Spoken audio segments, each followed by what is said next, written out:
most times when women give birth, apart from taking a financial hit during the pregnancy and early childhood phase, it also make it more difficult for women to bounce back because of the new reality you see yourself in, right? So Ima had 2 children, and this is one of the things she have to go through, not being able to put 2 of the children in nursery at the same time.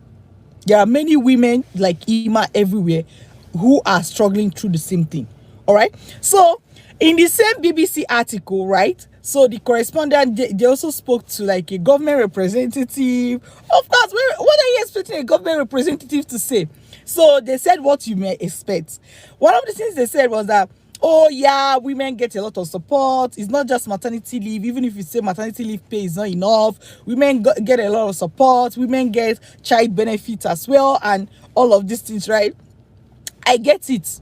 True, some women get those things because a lot of other women may not qualify, but some women get those things, right? But the question is it really enough? But what I picked from that response from a government official is that, hey, government is doing the best we know how to do, right? So that still brings me to the point that as a woman, you can't really sit and fold your hands and be waiting for the next best thing government is going to do for you. Because that may mean, oh, if it takes how many, I don't know the amount of years or months or days, I don't know the amount of time it's going to take for things to change. Are you going to wait and suffer waiting for things to change? No. My advice for you is take the bull by the horn, own your struggles. Oh, okay, as a woman, I'm going to go through these things, or I'm already going through these things. What can I do to get out of it? This is one of those cases where prevention is 10 times better than cure. Prevention is 10 times better than cure. What does that mean? If you can put your finances in order before your first or next child arrives, do it. If you can put your finances in order before your first or next child arrives, do it, because it is going to just help you in various ways. It's going to even help the child that is coming. It's going to help your mental health. It's going to help your relationships, since you're not going to be overly stressed out and, cutting everybody away from your life because you just can't tolerate what is actually going on. You're so irritated by the realities of life. And when I say these things, somebody may easily feel like, oh, you're talking about this thing for the person that have not given birth. No. If you have not given birth, I mean, you are the best person to hear this. But even if you have given birth to one child, you can still put your finances in order before the next child arrives. Because what you see is that a woman gives birth, she's struggling with the first child. Before you know it, she's pregnant again. 2 children. Before you know it, she's pregnant again. 3 children.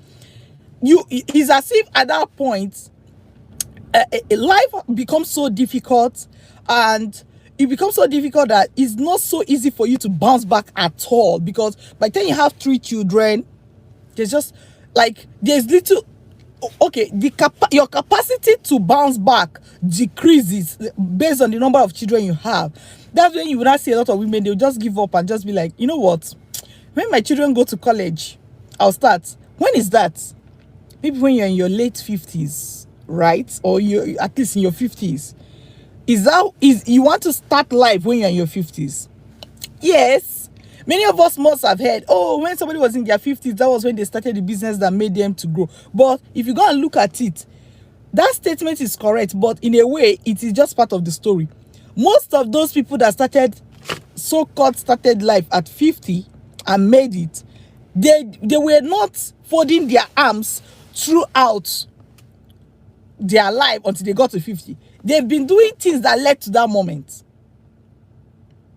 Many women ambitions are crushed because of motherhood, and you don't want yours to go through the same thing. So if you have 1 child, prepare before your next child. If you have 2 children, prepare before your next child. If you have 3 children, prepare, because even as those children are growing, you are still going to need finances. Then if you don't have any child at all, and you're a woman listening to me right now, in fact, count yourself very, very lucky, because it means you still have a lot of time to get things right before your first child arrives. Anyway, the summary of what we are saying here is this, that The real reason many women are not giving birth to more children in places like Canada, US, UK, and other developed nations is not because women don't want to. It's because many women cannot afford to have another child, especially because of financial pressures, right? And that government feels they are doing what they can. We can debate that, right? We can debate that all we can. But the point is this: take the bull by the horn. Take back control of what is happening in your life as a woman and fight. Part of that fight is how to put your finances in order. For example, that is why I wrote the book Stock Market Mama. I don't know if you've read the book yet. Stock Market Mama. I put the description, or I put details of about how to get the book at the description of this video, right? So you can get the book on Amazon, or you can get it directly from the publisher's website, right? You can get a soft copy from the publisher's website, which is www.investonomy.com. So get Stock Market Mama, for example, because some people will be like, so what should I do? Okay, you said all these things. What should I do? I don't know what to do. That's okay.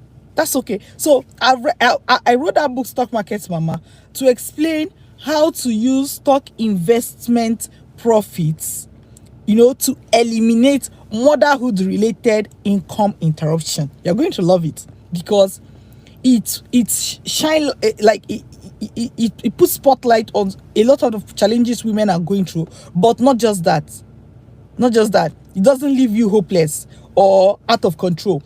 It shows you exactly how to take back control of your life and put it in order. All right. So again, I told somebody, I said, women under different circumstances will want to have as many children as we can, right? Under different circumstances, but except you put your finances in order, it will not be a choice that you get to choose. It won't be something you get to choose. You will be stuck with the least possible amount of children or child, or even no child, because you can't afford it. I want a world where women choose the number of children they want to give birth to based on the number of children they like to have, not based on the number of children they can afford to have. Right? Okay, so share this video with somebody. Share this video with somebody.